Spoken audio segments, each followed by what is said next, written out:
رب اشرح لي صدری ویسر لی امری واحلل عقدۃ من لسانی یفقهوا قولی واجعل لي وزیرا من اہلی۔ قرآن کا ایک اور معجزہ، دو آیات کے درمیان ہمارا تقابل ہے، اور ان دو آیات کی آغاز بالکل ایک جیسا ہوتا ہے لیکن اختتام مختلف۔ دونوں آیات سورہ آل عمران سورہ نمبر 3 سے ہیں۔ پہلی آیت سورہ آل عمران آیت نمبر 10، اعوذ باللہ من الشیطان الرجیم، ان الذین کفروا لن تغنی عنہم اموالہم ولا اولادہم من اللہ شیئا وَأُولَئِكَ هُمْ وَقُودُ النَّارِ۔ کافروں کو ان کے مال اور ان کی اولاد اللہ تعالیٰ کے عذاب سے چھڑانے میں کچھ کام نہ آئیں گی، اور یہ آخری والا حصہ یہ تو جہنم کا ایندھن ہے۔ اولئک ہم وقود النار، یہ مختلف حصہ ہے، کیونکہ اگلی آیت جو ہے آیت نمبر 116 اسی صورت کی، ان الذین کفروا لن تغنی عنہم اموالہم ولا اولادہم من اللہ شیئا، یہ حصہ تو وہی ہے، کافروں کو ان کے مال ان کی اولاد اللہ کے ہاں کچھ کام نہ آئیں گے، لیکن آخری حصہ مختلف ہے، وَأُولَئِكَ أَصْحَابُ النَّارِ هُمْ فِيهَا خَالِدُونَ، یہ تو جہنمی ہے، جہنم کے ساتھی ہیں جو ہمیشہ اسی میں پڑے رہیں گے۔ اب اس فرق کو اپریشیٹ کرنے کے لیے ہم لوگ انشاءاللہ کانٹیکسٹ سے کو سباق میں دیکھیں گے، جہاں اللہ تعالیٰ بات کر رہے ہیں وقود کی کہ یہ جہنم کا ایندھن ہے، تو آس پاس چونکہ ایندھن جو ہے وہ جمع کیا جاتا ہے، آپ سوچیں لکڑی کو جب جمع کیا جاتا ہے ایک ساتھ تاکہ اسے جلایا جائے، تو چونکہ ایندھن کے اندر جمع کرنے کا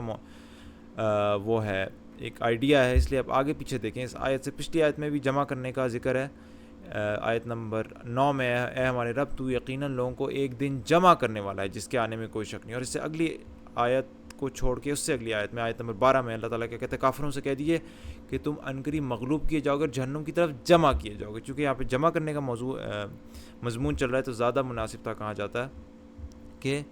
یہ تو جہنم کا ایندھن ہے، کیونکہ ایندھن کو لکڑی کو سوچیں لکڑی کو جلانے کے لیے جمع کیا جاتا ہے تاکہ اسے جلایا جائے،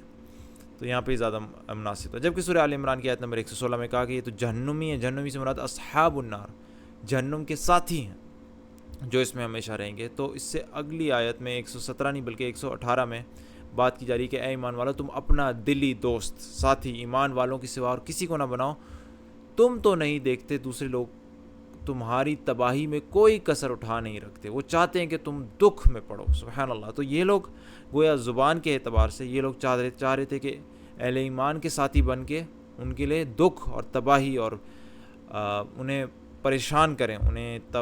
ان کی تباہی میں کوئی کسر اٹھا نہ رکھیں، چونکہ یہ چاہ رہے تھے کہ مسلمانوں کے ساتھی بن کے ان کے لیے تباہی ہو، تو اس کا مناسب تھا کہ ان کی جزا میں انہیں جہنم دی جاتی جو ان کا ساتھی بنتی اور وہ انہیں یعنی کہ ان کے لیے نقصان کا باعث ہوتی۔ سبحان اللہ۔ تو بالکل مناسب تھا کہ وہ اہل ایمان کے ساتھی بن کے ان کے لیے تباہی چاہ رہے ہیں، اور اب وہ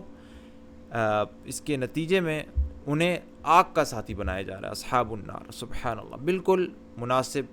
چناؤ الفاظ کا۔ تو اللہ تعالیٰ ہمیں یقین ہے قرآن پر کہ اللہ کا کلام ہے۔ سبحانک اللہم و بحمدک اشہد ان لا الہ الا انت استغفرک و اتوب الیک۔